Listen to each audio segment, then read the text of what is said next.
Mein Name ist Rebecca Heinz. Ich leite das Netzwerk für Integration der Stadt Erfurt. Das Netzwerk hat aktuell 82 Mitglieder. Diese kommen aus verschiedenen Behörden, Organisationen, Trägern und Vereinen. Und unser Ziel ist es, die Situation der zugewanderten Menschen hier in der Stadt zu verbessern.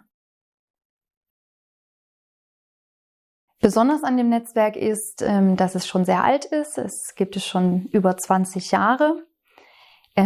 Es ist in seiner Konzeption einmalig in Deutschland. Ich bin angestellt über einen Träger, den Internationalen Bund. Dieser hat sich das Netzwerk ausgedacht, hat sich dann mit der Stadt zusammengetan und die Stadt finanziert dieses Netzwerk jetzt aufgrund eines Stadtratsbeschlusses und wird das hoffentlich noch lange tun. Die wichtigsten Unterstützer sind eigentlich alle Akteure der Stadt. Wir arbeiten zum Beispiel ganz eng mit dem Migrationsbeauftragten zusammen oder mit dem Sozialamt, zu dem wir strukturell auch gehören. Und ansonsten sind natürlich alle Mitglieder des Netzwerkes sehr wichtig und wichtige Unterstützer. Und man hat eben je nach Themenlage mal mit einem Mitglied enger zu tun, arbeitet enger zusammen als mit dem anderen, aber das wechselt sich dann immer mal ab. Wir sind mit der Pandemie, denke ich, ganz gut umgegangen. Ich persönlich hatte sehr wenige Einschränkungen. Ich konnte den üblichen Plan so durchziehen, sage ich mal, indem ich einfach alle Veranstaltungen online durchgeführt habe. Wir sind also zu Videokonferenzen übergegangen, haben uns da mit der Stadt zusammengetan. Die haben ein Konferenzsystem, ein eigenes, was also auch auf ihren eigenen Servern hier ist und ist daher datenschutztechnisch also sehr gut, was ja auch ein Problem ist bei vielen Netzwerkmitgliedern. Nicht jeder darf jedes Konferenzsystem benutzen. Deswegen war es sehr wichtig, etwas zu suchen, was da gut funktioniert. Die Mitglieder an sich hatten natürlich starke Einschränkungen, gerade die Menschen, die Migrationsberatung machen oder in den Gemeinschaftsunterkünften arbeiten und so weiter. Das war natürlich eine sehr schwierige Situation, aber unser Austausch im Netzwerk, also der konnte immer stattfinden, da waren wir nicht eingeschränkt.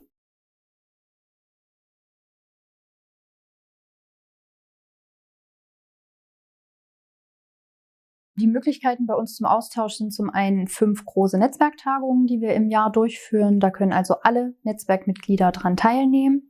Diese Tagungen haben eher den Charakter, dass sie informieren sollen. Es wird also zur aktuellen politischen Lage zum Beispiel informiert und es werden neue Projekte und Vorhaben vorgestellt. Dann gibt es noch 8 thematische Arbeitsgruppen, wo also die Mitglieder in kleineren Gruppen zusammenkommen und dann aktiv an einem Thema wirklich arbeiten, wo es also einen stärkeren Austausch noch gibt und auch sowas wie Mini-Projekte wirklich angegangen und umgesetzt werden. Außerdem erscheint einmal im Monat ein Newsletter, ein E-Mail-Newsletter, wo ich also auch nochmal informiere über die neuesten Entwicklungen in der Stadt oder auch überregional, wenn es den Einfluss auf die Arbeit in der Stadt hat. Und dann haben wir auch noch einen Printkalender, der einmal im Quartal rauskommt, wo also die Netzwerkmitglieder auch ihre Angebote, ihre Veranstaltungen platzieren können und auch Datenaustausch gewährleistet ist.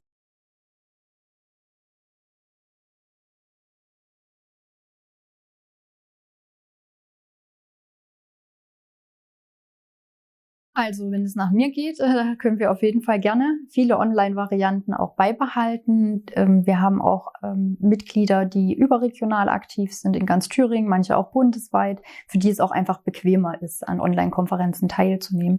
Und das ja natürlich auch vom Zeitmanagement her für viele einfacher ist.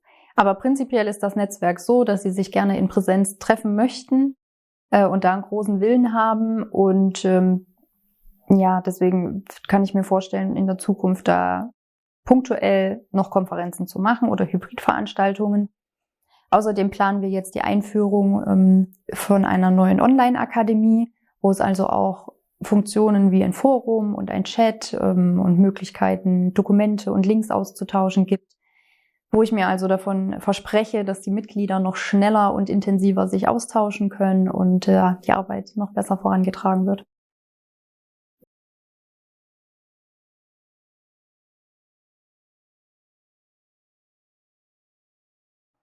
Für mich persönlich ist die größte Herausforderung, dass das Netzwerk schon so alt ist. und es vor mir erst eine Person geleitet hat. Ich mache das jetzt seit 2 Jahren und muss also öfters auch hören, früher wurde es so und so gemacht und da war irgendwas anders oder besser oder ja, damit muss man erstmal umgehen können. Es ist natürlich nicht jedes Mitglied für alle Neuerungen offen. Ich versuche das alles in einem demokratischen Prozess zu machen. Also immer, wenn ich etwas Neues einführen möchte oder ändern möchte, frage ich alle Mitglieder und dann wird klassisch abgestimmt, ob wir das so machen oder nicht. Dann haben wir auch ein bisschen natürlich auch die Altersstruktur. Bei 82 Mitgliedern ist natürlich alles dabei. Bei älteren Mitgliedern merkt man schon manchmal, dass sie auch technisch nicht so affin sind, dass jetzt auch in letzter Zeit, also das mit den Online-Konferenzen vielleicht ein Problem dargestellt hat.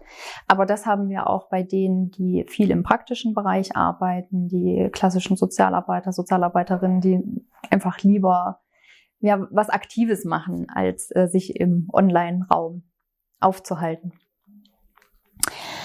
Ansonsten ist eine Herausforderung, dass die Mitglieder an sich auch nochmal Konkurrenz untereinander sind. Viele davon sind klassische Wirtschaftsunternehmen, die also auch Geld verdienen wollen und auch mit dieser Thematik, obwohl wir alle dasselbe Ziel haben. Aber das merkt man oft sehr deutlich und da muss man versuchen, eine Balance zu finden, das auszutarieren. Und was ich auch als Herausforderung finde, ist, dass in der Arbeit der Mitglieder natürlich die Netzwerkarbeit eigentlich nicht als Arbeitszeit mit enthalten ist. Also es wäre ja schön, wenn jeder auch, weiß ich nicht, 1-2 Stunden die Woche in seinem Arbeitsvertrag stehen hätte, dass die für Netzwerkarbeit genutzt werden kann, um eben besser Dinge voranzubringen.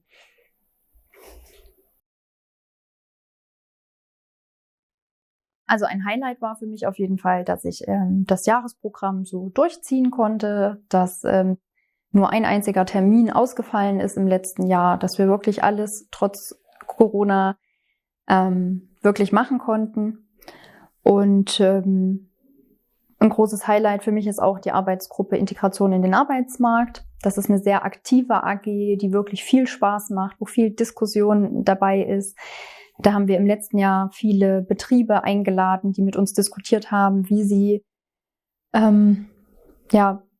Beschäftigte aus dem Ausland zu sich holen, wie sie mit ihnen arbeiten, wie sie versuchen, die in den Betrieb zu integrieren. Und wir haben also auch festgestellt, wo da noch viele Punkte sind, wo wir besser informieren können und wo die AG einfach noch aktiv werden muss. Und das macht aber immer Spaß, wenn man sieht, da passiert was, da wird angeregt diskutiert und da kommt am Ende was bei raus. Was ich auch schön fand, war, dass wir uns stärker auch politisch positioniert haben. Wir haben an einigen politischen Kampagnen teilgenommen, zum Beispiel Goldstadt Braun, die immer am 8. Mai zum Tag der Befreiung stattfindet, wo Häuser, Fassaden und so weiter dekoriert werden, um eben zu zeigen, wir setzen hier ein Zeichen.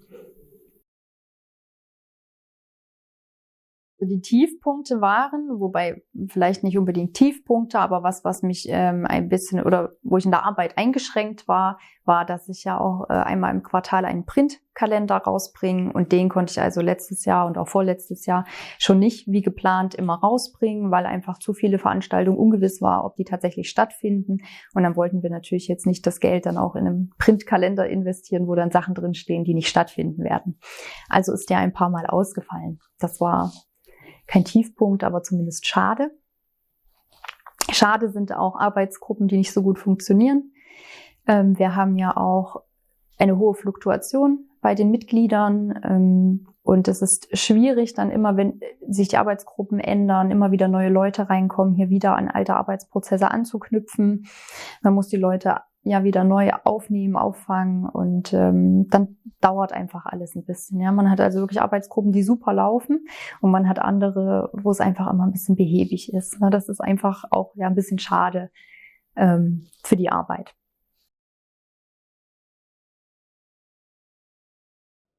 Also ich hoffe natürlich in diesem Jahr, dass wir weiterhin unseren Plan so gut durchziehen können, dass alle Arbeitsgruppen, alle Tagungen stattfinden können, in welcher Form auch immer, aber sie werden stattfinden.